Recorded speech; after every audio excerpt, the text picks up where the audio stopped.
ವರ್ಷಗಳಿಂದ ಲಡ್ಡು ತಯಾರಿಕೆಗೆ ಕರ್ನಾಟಕದ ನಂದಿನಿ ತುಪ್ಪ ಬಳಕೆಯಾಗ್ತಾ ಇತ್ತು. ಆದ್ರೆ ಜಗನ್ ಬಂದು KMF ಬದಲು ತಮಿಳುನಾಡು ಕಂಪನಿಗೆ ಗುತ್ತಿಗೆ ಕೊಟ್ಟರು. ದರ ಕಡಿಮೆ ಯಾಕೆ?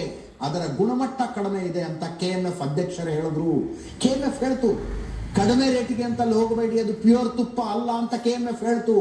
ಆದ್ರೂ ಕೇಳಲಿಲ್ಲ. ಜಗನ್ ಗುತ್ತಿಗೆ ನೀಡಿದ್ದ ಕಂಪನಿ ತುಪ್ಪದ ಬದಲು ಪ್ರಾಣಿಗಳ ಕೊಬ್ಬನ್ನ ಕಳಿಸಿದೆ. ತಿರುಮಲ ಲಡ್ಡನ್ನ ಅಪವಿತ್ರಗೊಳಿಸಲು ಅಂದಿನ CM ಜಗನ್ ಸಂಚು ರೂಪಿಸಿದ್ದರು ಅಂತ ಹೇಳ್ತಾರೆ. ಸಂಚು ರೂಪಿಸಿದ್ದರು ಅಂತ. ಸತತ 50 ವರ್ಷಗಳಿಂದ ನಮ್ಮ ಕರ್ನಾಟಕದ ನಂದಿನಿ ಬ್ರಾಂಡ್ ತುಪ್ಪದಲ್ಲಿ ತಿರುಪತಿ ತಿಮ್ಮಪ್ಪನ ಲಡ್ಡನ್ನ ತಯಾರು ಮಾಡ್ತಾ ಇದ್ರಂತೆ.